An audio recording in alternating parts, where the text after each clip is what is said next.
今日はこれで乾杯です。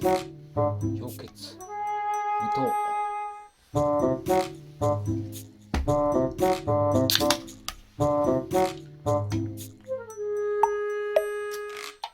あ、うめ。初めて作ったけどどうか。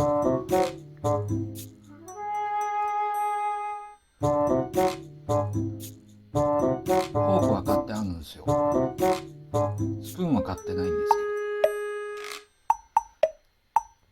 けど、カレーのあれを見てもらえたら分かります。いただきます。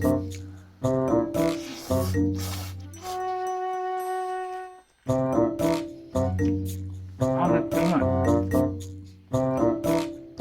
あー、うまい。